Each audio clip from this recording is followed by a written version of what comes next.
original cameo from whatever, being like fucking 2 hours later sitting here with my eyes halfway crossed looking at fucking YouTube. So yeah, that's why I don't like my computer's on right now, but only because I'm talking to you all. And the God's on it. The reason that I turned it on earlier is because I was getting ready to crank up the old Man Cave Studio and bring you all some audio nuggetry out of my crazy mind. And the point in all of that and going down the YouTube rabbit hole is like, if you're at work and you're just trying to kill some time, I can see where that's an amazing tool to have. But if you've got something productive to do, like, I don't know, produce a radio show and put it out there, then sometimes it can be just a little bit counterproductive. And I do find myself trying to rack my brain sometimes instead of just immediately going to my phone or the computer to type in the answer to whatever, life's mystery is. Alright. Let's see. Let's type in Facebook.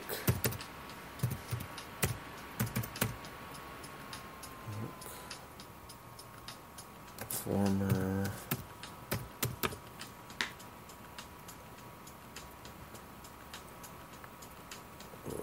employee whistleblower. What's that say? We'll see what. We're gonna go. No, we don't want that. Okay.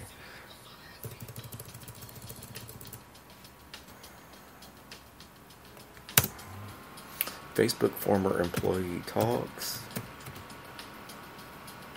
I don't know what to type in. Okay, there we go. Former Facebook executive says social media is ripping apart. Now, okay, from the beginning, let's go back to when Facebook very first came out.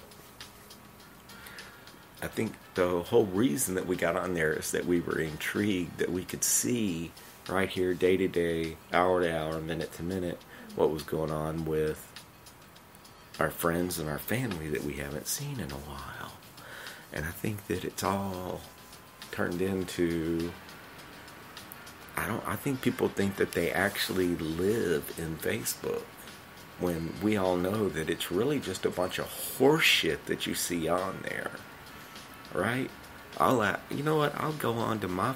Can I do that here? Hold on a second. I'll tell you how full of horse shit it is that you can go way back on my Facebook page and there's a picture of me like nailed down next to a Ferrari.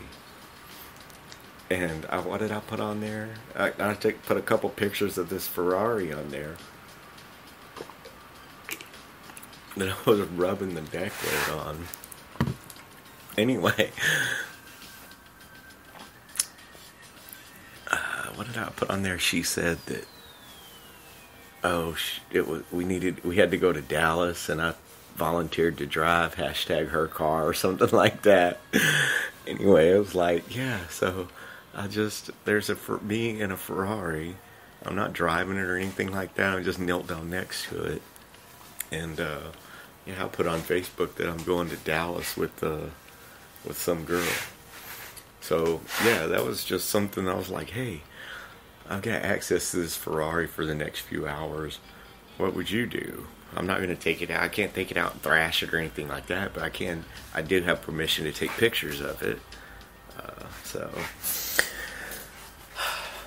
here we go. This is The Verge, and this is an article on TheVerge.com from December the 11th, 2017. It says, another former Facebook executive has spoken out about the harm the social network is doing to civil society around the world.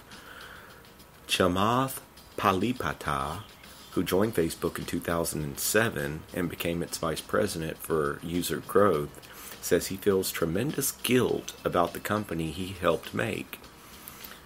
I think we have created tools that are ripping apart the social fabric of how society works, he told an audience at Stanford Graduate School of Business before recommending people take a hard break from social media. And hard break is in quotes. What the fuck is a hard break from social media? Okay? You guys let me know that, because I'm not going to fucking waste my time figuring what the fuck that is out. Okay, you figure it out. If you're that involved, you need to figure that shit out, because I've been taken a hard break from social media. Hell, I've got a song that's called Going Online, Going Online. I'm sorry, okay, before recommending people take a hard break from social media, back to the article.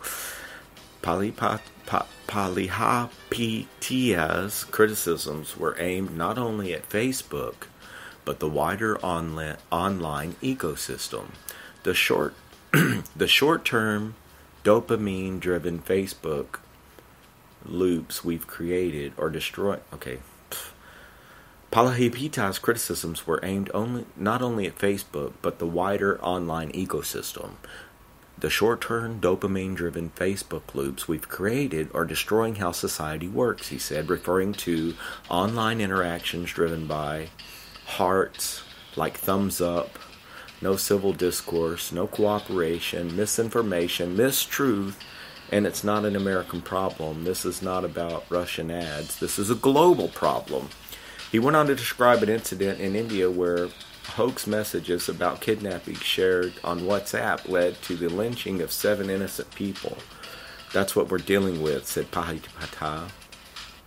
And imagine taking that to the extreme, where bad actors can now manipulate large swaths of people to do anything you want. It's just a really, really bad state of affairs. He says he tries to use Facebook as little as possible and that his children aren't allowed to use that shit, he later adds. Though he believes the company overwhelmingly does good in the world. His remarks follow similar statements of Cornatron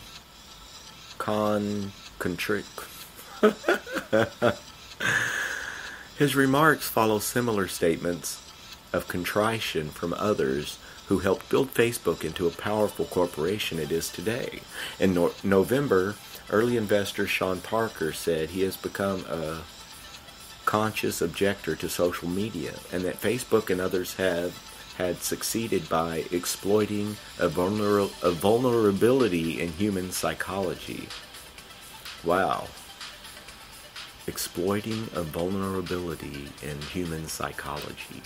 A former product manager at the company, Antonio Garcia Martinez, has said Facebook lies about its ability to influence individuals based on the data it collects on them, and wrote a book, Chaos Monkeys, about his work at the firm. These former employees have all spoken out at a time when worry about Facebook's power is reaching a fever pitch. In the last year, concerns about the company's role in the U.S. election and its capacity to amplify fake news have grown, while other reports have focused on how the social media site has been implicated in atrocities like the ethnic cleansing of Myanmar's Rohingya ethnic group.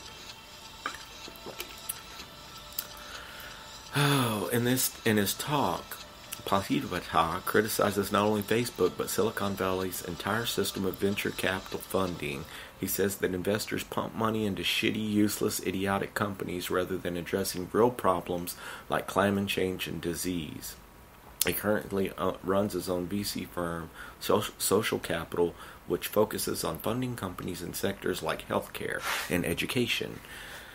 He also notes that although tech advisors seem almighty, they've achieved their power more through luck than skill. Everybody's bullshitting. He said if you're in a seat and you have a good deal flow and you have precious capital, there's a massive tailwind of technological change.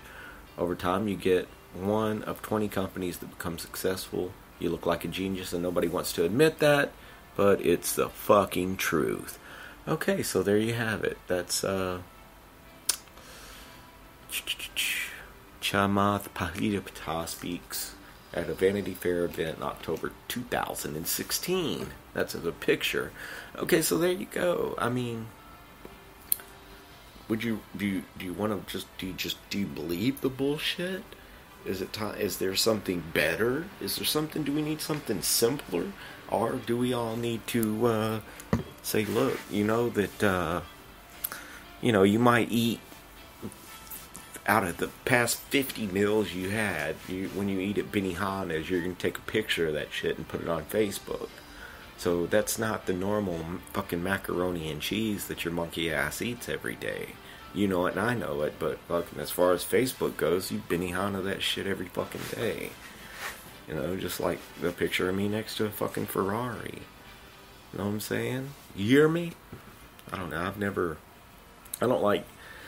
Facebook went from being like a happy feeling, because whenever I would get a friend request, or whenever I would get on there and think of someone that I hadn't, and I can still get that feeling if I think of someone that maybe I haven't heard from in 10 or 15 or 20 years, I can look them up on Facebook and send them a message or whatever. That's great. But that's the very first experience I think that most of us had with Facebook, was the fact that we were able to check on our loved ones, and definitely our family, our loved ones, people around us, our friends, our old high school buddies and stuff like that.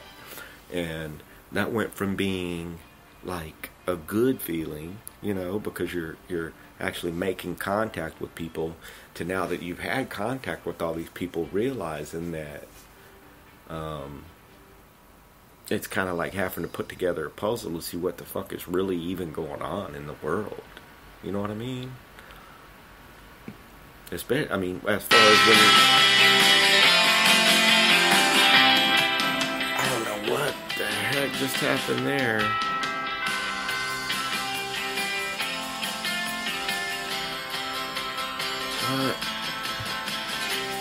What? Get out of here. Some weird freaking commercial just came up and started. No, I'm trying to figure it all out to see. There's just, I guess what I'm saying is, it gets to the point on Facebook to where it's more bullshit than reality, so what's the use? I'd basically just turn all of my notifications off. Except, I think I have when my email, and if I figure out how to turn that one off, I'll turn it off too. I'll check my email once or twice a week. I don't need to know every fucking time the Walgreens weekly fucking ad. You know what I mean? But hey, it's worth it. You go in there, type in your phone number, and you get, let's see, how much did I save today? When it's Walgreens, to get a cigarette lighter.